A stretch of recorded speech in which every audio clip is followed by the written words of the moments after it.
Welcome to Historical Nights, and thank you for joining me tonight.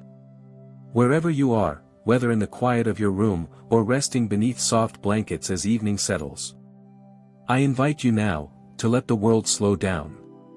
Let the noise fade, the tensions release, and allow yourself to drift gently into a slower rhythm, into the deep flow of history. Tonight, we journey back, far back. Beyond the rise and fall of Rome, beyond the days of Athens and Sparta, before the foundation of Jerusalem.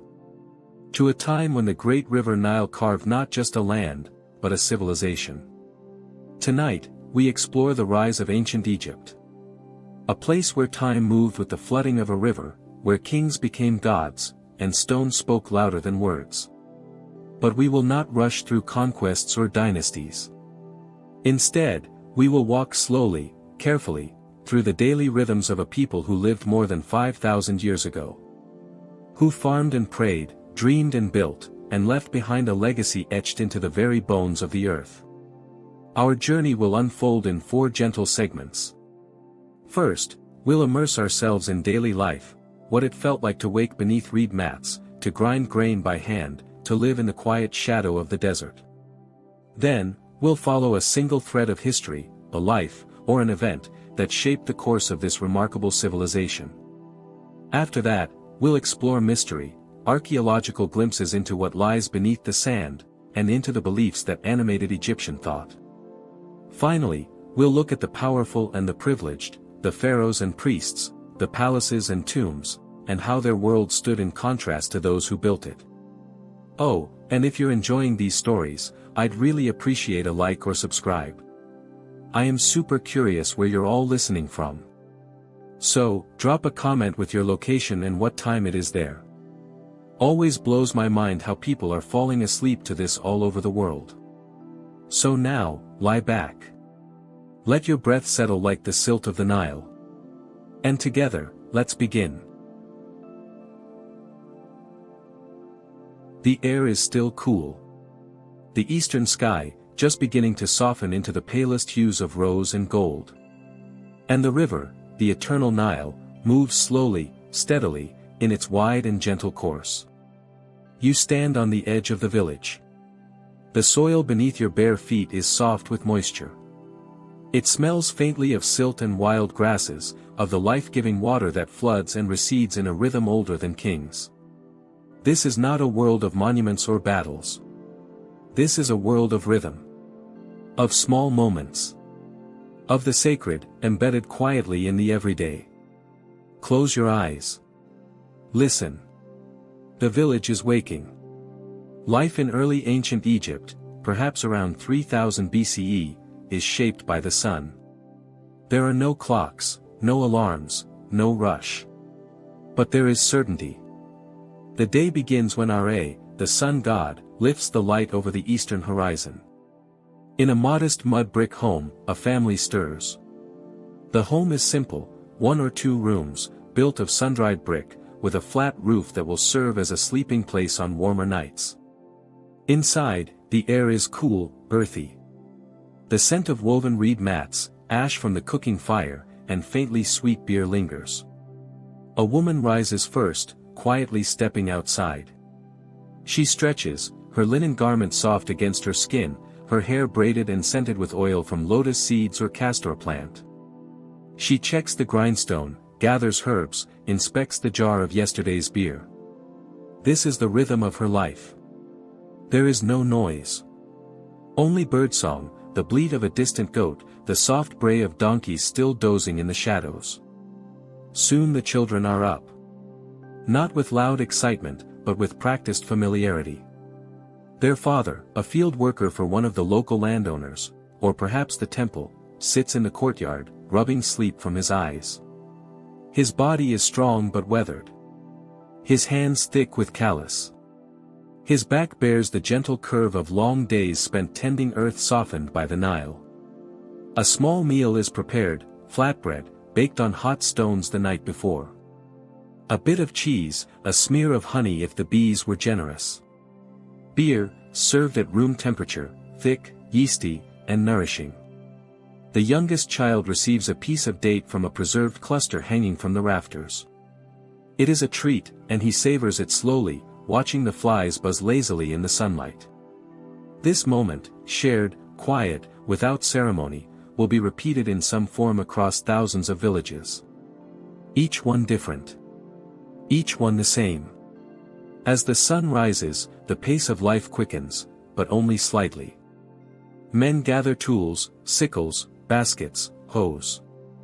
Some head toward the fields beyond the riverbank, where barley and emmer wheat grow tall and golden.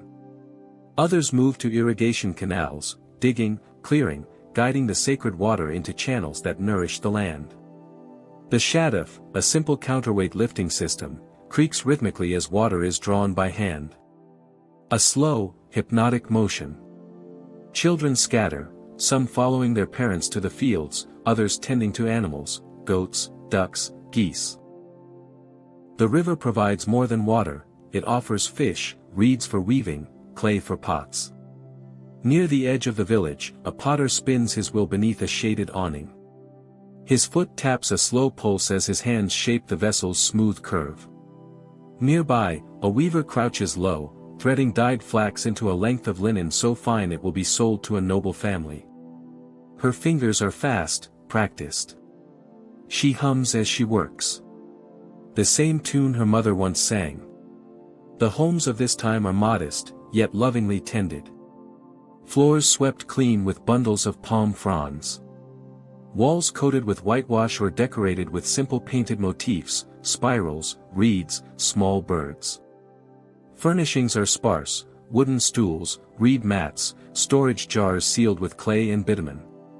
Tools hang on pegs. Amulets dangle from threads above doorways to guard against misfortune. Most clothing is made from linen. Men wear kilts, sometimes belted with woven sashes. Women drape long sheaths around their bodies, tied at the shoulder with bone or ivory pins. Jewelry, when available, is simple, beads of faience, bits of copper, shells, and carved stones. Even among the poorest, there is adornment. Because beauty is not luxury. It is a form of balance. A way to honor the gods, and the body, and the cycle of life. By the 6th hour of daylight, the sun stands high. Work slows. The heat is heavy, blanketing the village in shimmering waves. Animals rest in the shade. Children nap on mats.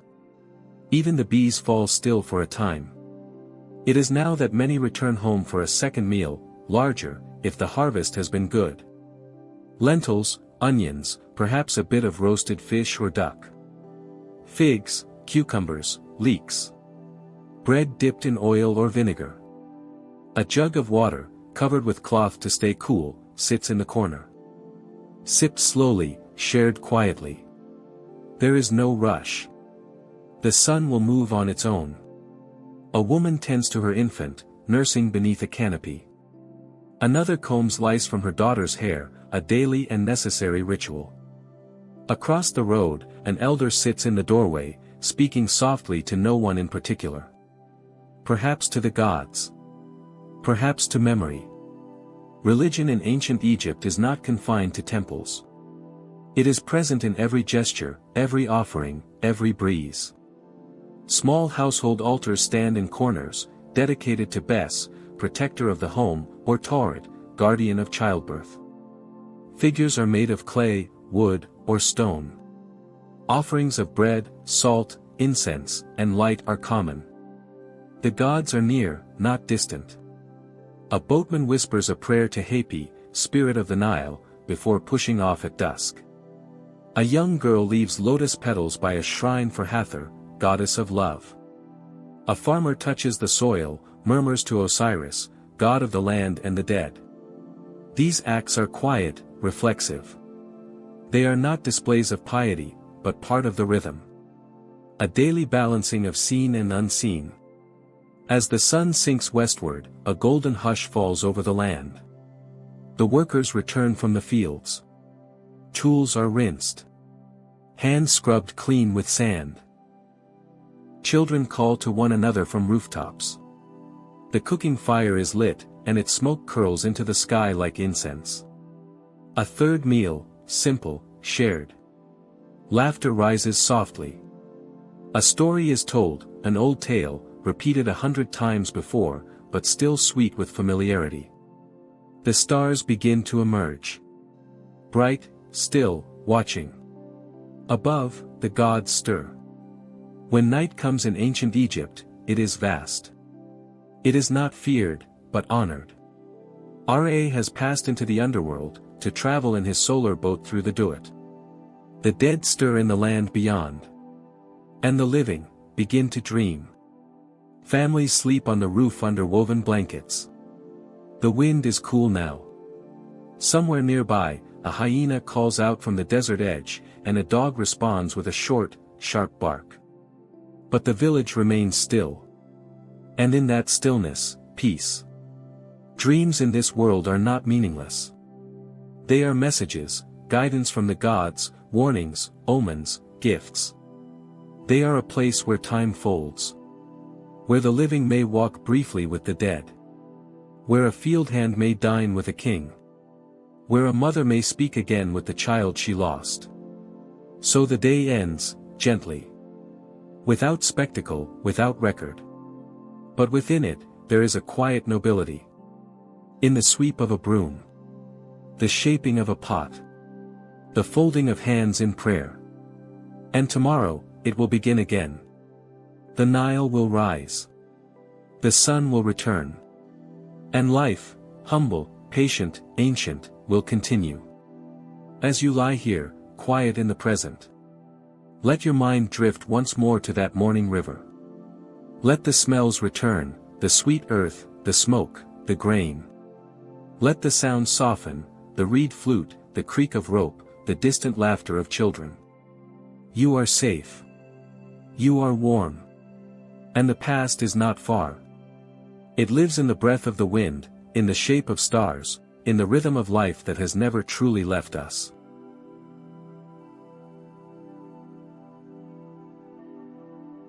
Imagine yourself walking in the hush before dawn, across open land, quiet and wide. The air is still. The stars overhead seem brighter, as if watching. And in the east, where the sky kisses the dark land, a soft line of blue begins to bloom. We step back now, far back. To the beginning of something vast. To a moment in history so distant it lies on the border of memory and myth. We go to a time before pyramids. Before writing carved in stone became commonplace. Before the name Egypt was spoken in any tongue. We go to the days of Narmer, the one who began it all. Narmer. A name carried down through clay and palette, not through storybooks or letters. What we know of him is sparse, but powerful.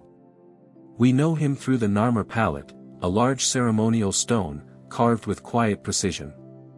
It shows a tall figure, wearing both the white crown of Upper Egypt and the red crown of Lower Egypt. In his hands, a flail and a mace. At his feet, fallen enemies. Around him, symbols, fish, falcons, papyrus stalks, all speaking a language older than words. The palette is not a battle scene. It is a message. A declaration. It says, a king has come who has brought together the two lands. Upper and Lower Egypt, once divided by culture, climate, and rivalry, now bound under one symbol, one crown, one order. Narmer was not a myth. He was real. And he walked the earth more than 5,000 years ago. Before Narmer, Egypt was not yet one. There were many small kingdoms and chiefdoms, villages along the Nile, each with its own leaders, gods, and traditions. They traded with each other, and fought, too. In the south, Upper Egypt, narrow and hemmed in by cliffs, was home to ambitious rulers from towns like Hierakonpolis, Abydos, and Nakata. Their lands were drier, but the people were organized, their temples grand. In the north, Lower Egypt, spread wide across the marshy delta, was fertile, rich in fish and birds, and dotted with busy communities. But it was less centralized. Its people more fluid, their loyalties scattered. These two lands developed in parallel, distinct yet connected by the river that ran through them both. There was no Egypt yet. Only the lands of the reed and the lands of the lotus. Two faces of one land, awaiting union. Narmer was born into this divided world. We do not know Narmer's childhood, not in detail. We do not know what he looked like. Whether he smiled often, or rarely spoke. Whether he had siblings, or dreamed of peace, or feared his own future. But we can imagine. Imagine a boy born to a ruling house in southern Egypt, perhaps in Thynis or Hierakonpolis. He would have been trained early. Taught by scribes and priests. Taught to ride in a chariot, to hunt with spears, to lead men with confidence and silence. He would have learned the sacred myths. The divine laws. The rituals that fed not only the body, but the cosmos. He would have watched his father judge disputes beneath a date palm. Heard the whispers of the people as they bowed low. And slowly come to understand, he would one day wear the crown. Not just as a ruler. But as a symbol of balance between gods and men. Narmer did not unify Egypt in a single battle. Unification, in those days, was slow. It came with alliances and marriages, with shows of strength and patience, with measured force, and symbolic acts. The Narmer palette shows him smiting an enemy, his arm raised, his grip firm. But this image, carved carefully, is not about violence. It is about order. The act of unification was sacred. To bring together the two lands was to reflect the order of the heavens. To bring balance where there had been division. To reflect the harmony of Ma'at, the divine order of the universe. His name appears as one of the very first written pharaohs. A fish, Nar, and a chisel, Mer, simple signs, yet they carry immense weight. With Narmer, writing becomes a tool of permanence. The age of history begins. One of Narmer's most powerful symbols was his dual crown, the skent. A combination of the white crown of Upper Egypt and the red crown of Lower Egypt. Each crown was already ancient in his time. The white crown, tall and narrow, evoked the sharp cliffs and order of the southern lands. The red crown, flat and flared, reflected the expansive marshes and chaotic abundance of the delta. Wearing both was not merely a fashion. It was a statement. I rule not half a country, but a whole. Not by conquest alone, but by balance. Not through fear, but through sacred order. Even his titles reflect this. He was not just king. He was Nsw Bidi, he of the sedge and the bee, two symbols for Upper and Lower Egypt, joined in one phrase. Narmer became not just a person, but a concept. Let us pause here, and gently imagine what a day in Narmer's rule might have been like. The palace is modest by later standards, built of wood and mud brick, perhaps flanked by columns painted in red and blue. He wakes early. Not with fanfare, but with ritual. Priests approach, chanting softly. He is bathed, anointed with oil, dressed in fine linen. The emblems of the gods are laid before him. His first duty, to attend to the temples. To offer bread and incense. To reaffirm the harmony between the heavens and earth. Then, the court convenes. Messengers bring reports from the north, new grain taxes collected, a dispute between two noble families, rumors of foreign boats at the delta's edge. Narmer listens, calm. He speaks few words. When he does, they are final. He signs his name with a seal pressed into soft clay, a fish, and a chisel. In the afternoon, he walks among the gardens. Tall papyrus rustles. The sky is high. A falcon circles overhead. Perhaps in this moment, Narmer reflects not on power, but on legacy. Will his unification endure? Will the two lands stay together? Will his name remain? Narmer died, eventually, as all men do. We do not know how. There are no scrolls, no long elegies, no statues of mourning carved with his likeness. But we believe he was buried in Abydos, in a tomb of mud brick and timber, long since collapsed, but excavated in modern times. There, archaeologists found pottery shards, ivory tags, and seal impressions bearing his name. They also found signs of continuity, names of those who came after, especially Aha, believed by many to be Narmer's son or successor. With Narmer's death, the first dynasty begins in full. The kings that follow will build cities. Tombs more elaborate. Temples to gods who grow in power and complexity. But none of them can claim what he did. He was the one who unified. The one who set the pattern. The first in a line that would stretch for 3,000 years. Narmer's name, in time, faded from popular memory. His face was never sculpted in colossal form. His deeds were not etched on temple walls across the land. No pyramid bears his mark. But his act, the quiet, powerful act of drawing a line between division and unity, would echo forever. Every pharaoh who wore the crown did so because Narmer first proved it could be done. His crown became the crown. His seal became the standard. His example became the model for all rulers of the Nile. Even gods, in their myths, were said to emulate what Narmer achieved. And now, as we drift back into the present, let us reflect not on war or power, but on beginning. Narmer lived at the edge of memory. He stepped from a world of scattered tribes into one of kingship, ceremony, and sacred unity. He gave a name to a land, and a land to a name. And though his life is mostly silence now, whispers in clay, traces on stone, that silence is not emptiness. It is reverence. You are lying still now, your breath soft. Imagine Narmer once more, standing at the Nile's edge.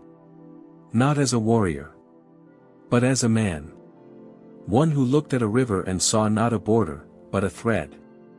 And gently, patiently, he wove it into something whole.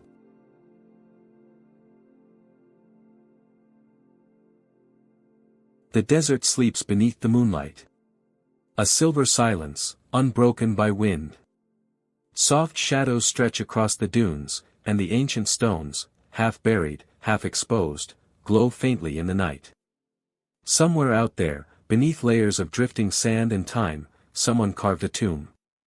Not for glory. Not for gold. But for eternity.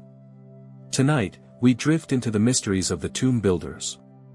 Not the famous ones whose names are etched into textbooks. But the quiet hands, the forgotten engineers, the generations of minds and muscles who made stone speak, long before pyramids pierced the sky. When most imagined tombs in ancient Egypt, they leap forward in time, toward the glittering marvels of Giza, with their perfect lines and colossal scale. But long before Khufu, before the step pyramid of Djoser, there were the mastabas. Low, flat-roofed structures of mud brick or stone, shaped like trapezoids, built over underground chambers. The word mastaba comes from Arabic, meaning bench, for that's what they resembled to early explorers. But beneath their modest form, lay profound intention. These early tombs, dating back to the first dynasty, were more than graves. They were portals. Doors between the world of the living and the still-flowing world of the dead. Let us travel now, slowly, to Saqqara. The air is dry, yet fragrant with minerals and sun-warmed earth. Stone fragments crunch gently underfoot. All around, the landscape seems still, but it is listening. Beneath your feet lie hundreds, perhaps thousands, of tombs. Stacked across centuries. Some modest. Some grand. Each one holding a body, a name, a dream of permanence. Before Saqqara became a royal necropolis, another sacred city held Egypt's earliest kings, Abydos. A holy place, where myth and memory entwined. In Abydos, the earliest tombs were not shaped to impress. They were shaped to endure. Built from brick, lined with wood, filled with objects of daily life, combs, pots, sandals, tokens of food and drink. These items were not decorations. They were provisions. For the soul's long journey into the afterlife. To step into an early tomb, if you ever could, is not to see grandeur. It is to feel belief. Quiet. Patient. Unshakable. But who were the tomb builders? Not slaves, as often imagined in folklore. But skilled workers. Specialists. Generational craftsmen, many of whom lived in designated villages, near their sacred worksites. These men, and in some cases, women, knew stone. Knew how to shape it without iron. How to move massive blocks without wheels. How to align a tomb to the stars, without any formal compass. Imagine them at sunrise. Rising early, stretching beneath the vast desert sky. Drinking beer thick with grain. Walking in groups toward the day's task. Some shaped stone with dolerite pounding balls. Others carved hieroglyphs by hand, each line precise, each symbol carrying centuries of meaning. Still others painted the inner walls, using colors made from crushed ochre, charcoal, and malachite, colors meant to last beyond life itself. The rhythm of their days was hard, but purposeful. Each action carried the weight of eternity. Even today, beneath dunes and villages, temples and marketplaces, tombs remain. Some are known, but lost again to sand and neglect. Others wait quietly, untouched, their entrances sealed since the days of Narmer or Aha or Jur. To an archaeologist, these tombs are not treasure chests. They are time capsules. Each one a message in a bottle, sealed and cast into the sea of history. In recent years, archaeologists using ground-penetrating radar, satellite imaging, and magnetometry have detected anomalies, hints of structures far below the surface. At Saqqara alone, more than 16 layers of tombs have been discovered. Some stacked, others side by side. All speaking of a society that never stopped honoring its dead. And as new tombs are found, each filled with pottery, bones, wooden models, beads and linen, the same question echoes softly. Why this care? Why this effort? What did these people believe the dead truly needed? A tomb was never merely a resting place. It was a universe in miniature. Within its walls, the deceased was to live again. The burial chamber was the duat, the underworld, where challenges awaited. The offering chapel above it was the bridge, the connection to the living. And the objects placed inside? Tools for rebirth. Early tombs often included wooden models of boats, granaries, breweries, and kitchens, miniatures designed to come alive through ritual magic. Figurines known as shabdas stood ready to perform labor in the afterlife, should the gods request it. Amulets in the shape of ankhs, scarabs, and the eye of Horus were tucked into wrappings, close to the heart. Everything had purpose. Everything had meaning. There was no room for chance in the architecture of the eternal. Many early tombs, especially royal ones, were built with deliberate orientation. Doors faced east, where the sun rose. Walls were angled to catch specific stars. Burial shafts aligned with constellations, especially Orion and Sirius, both tied to the cycle of death and rebirth. The dead were not gone. They were simply, elsewhere. Traveling the sky with Ra, reborn each dawn. And so the tomb builders followed cosmic maps older than nations. They carved ceilings into heavens. Painted walls with rows of stars. Turned stone into sky, and silence into story. To excavate a tomb is to step delicately into someone else's forever. It begins with dust. Brushing away sand grain by grain. Recording every crack, every sliver of painted plaster, every shift in the earth. Modern archaeologists no longer pry or rip. They observe. They study. They honor. Because beneath every collapsed ceiling, every faded glyph, there is not just data. There is a person. A woman named Satsabek, who wanted to fish in the afterlife. A boy buried with a carved lion toy. An old man laid to rest beside his walking stick and a dried lotus flower. Their voices are faint, but not lost. Let us return now, once more, to Abydos. For many years, the earliest tombs here were little more than mounds, weathered, sunken, nearly invisible. But beginning in the late 19th and early 20th centuries, archaeologists like Flinders Petrie began uncovering the tombs of Egypt's first kings. Inside, they found clay ceilings bearing the names of Narmer, Jur, and Den. Ivory tags used to label goods, some depicting ceremonies or tools. Pieces of jewelry carved from turquoise and amethyst. Human remains, both honored and mysterious. Some of the tombs even included subsidiary burials, small graves for servants or companions, who may have been sacrificed to follow their ruler into the next life. A grim reality, softened only by the belief that such sacrifice was not cruelty, but devotion. Even so, later generations moved away from this practice, choosing symbolic substitutes instead. The tombs at Abydos do not shout. They whisper. And in their whisper is the truth: the earliest Egyptians did not fear death, they prepared for it. As the wind moves over the dunes, and the stars glow gently overhead, we are left with this feeling. That the past is never truly gone. It waits. Beneath layers of earth. Beneath our questions.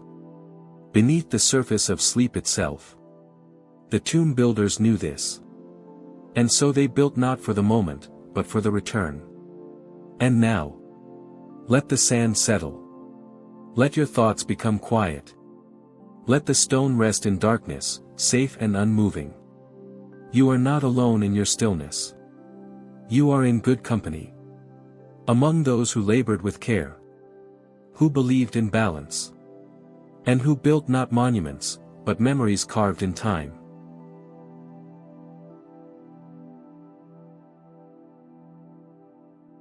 Now, imagine yourself standing on the gentle banks of the Nile at dawn.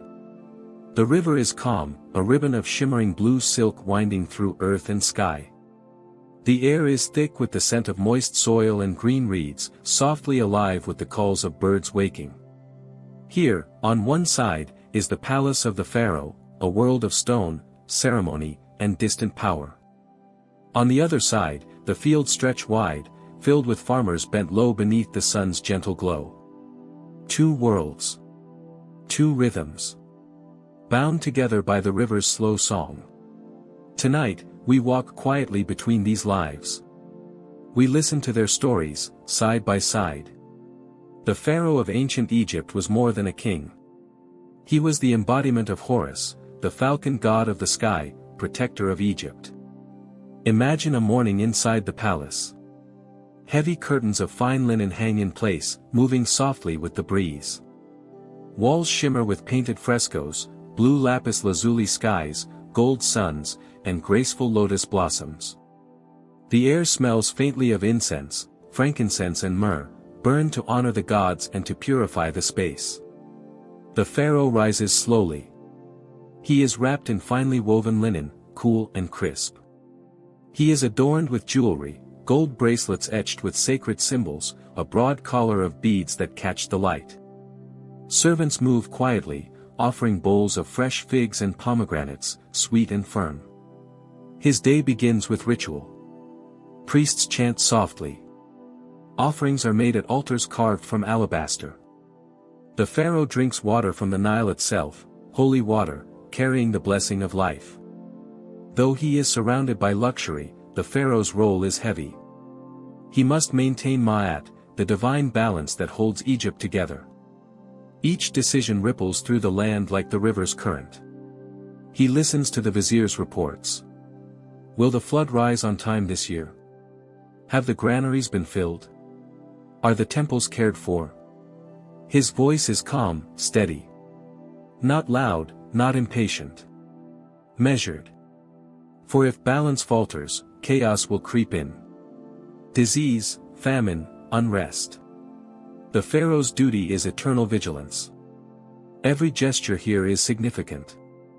The pharaoh's sandals touch the stone floor with care. His steps echo softly in vast halls. He wears the Neem's headdress, striped cloth framing his face, the uraeus serpent poised to strike. His throne is carved with lotus and papyrus, the symbols of Upper and Lower Egypt intertwined. Courtiers bow as he passes. Scribes prepare records on papyrus scrolls, taxes collected, messages sent to distant cities, gifts from foreign lands. Outside, couriers wait to carry the pharaoh's word across deserts and rivers. Now, let us step gently into the fields. The sun is higher, warming the earth. The farmer's breath rises in soft clouds as he works. He wears simple linen wrapped around his waist. His hands are rough, stained with soil. The scent here is earthy, fresh tilled land, the faint sweetness of ripening wheat. The farmer bends over his task. Planting, tending, harvesting. The rhythm of his work is steady, almost hypnotic. Each seed placed with care. Each furrow drawn deep. Each drop of water drawn from the Nile's flood. The river is the farmer's lifeline. Twice a year, it floods, bringing rich silt and fresh water. The flood is both blessing and challenge. If it rises too little, crops fail. If too much, homes wash away. The farmer lives by the river's mercy. His family gathers in simple mud brick homes, small rooms, shaded courtyards, clay ovens. Children play near water pots, their laughter soft and light. Women grind grain with stone querns, their steady hands producing flour for bread. The farmer's day is long, marked by the sun's slow arc. Though life is hard, the farmer's world is rich with community. At harvest, the village gathers for celebration. Music drifts across fields, flutes, drums, and the gentle hum of singing. Bread is baked in clay ovens. Beer flows thick and cool. Stories are shared, tales of gods, ancestors, and the land itself. The farmer may never enter the palace, but his life is woven into the fabric of Egypt. His work feeds the kingdom. His faith supports the gods. Though the pharaoh and farmer live worlds apart, their lives are connected by unseen threads. The pharaoh's wealth depends on the farmer's toil. The farmer's security depends on the pharaoh's protection. Both live by the rhythms of the Nile, the rise and fall of waters, the turning of seasons. Both understand the fragile balance of life and death, abundance and scarcity. It is important to remember, too, that life was not easy for either. The pharaoh faced plots and power struggles. The farmer faced hunger, disease, and the uncertainty of the flood. Yet each day, they rose. The pharaoh donned his crown. The farmer lifted his plow. Both sustained a civilization that would endure millennia. As the sun sets, the palace grows quiet. Torches flicker. The pharaoh retires, his thoughts perhaps drifting toward dreams of order and eternity. In the village, the farmer sits by the fire. Children curl close. The smell of baked bread lingers. The stars emerge, vast and ancient. Both watch the same sky. And now, as you listen, imagine this peaceful river between them, the pharaoh and the farmer, flowing gently through time, carrying stories, lives, and dreams.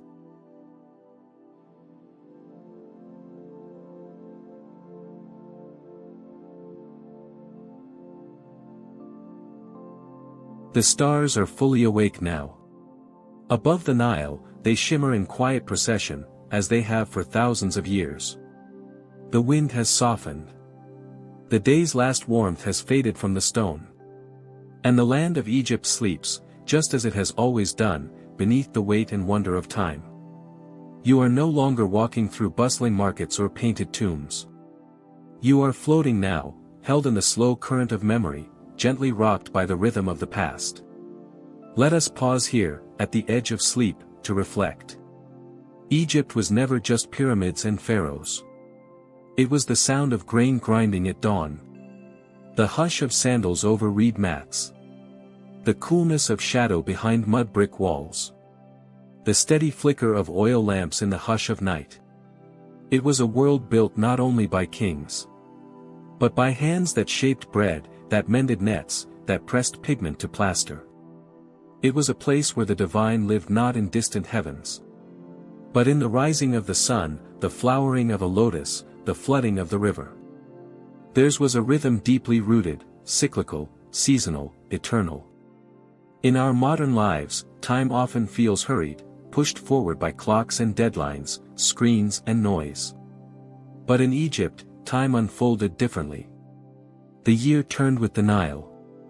The day moved by the sun. And life was understood as a slow weaving, each thread delicate, necessary, connected. To look back at this world is not only to learn, but to breathe. To remember that life once moved at the pace of water and wind. That people found meaning not in speed, but in balance. Not in wealth alone, but in ritual, in memory, in the care of small things. So now, as your thoughts drift like boats on a calm river, let the noise of the day fall away. Let your breath find its own rhythm, slow and soft, like the oars of a fisherman on the Nile before sunrise.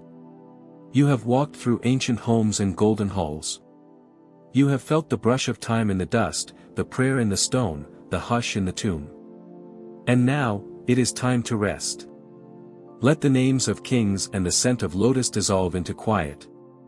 Let the world of the past fold gently into dreams. You are safe. You are still. You are held by the same stars that watched over Egypt long ago. And the river still flows. May peace find you. May rest embrace you. And may your dreams carry you softly, through time. Thank you for sharing this journey. Good night. Sleep well beneath the timeless sky.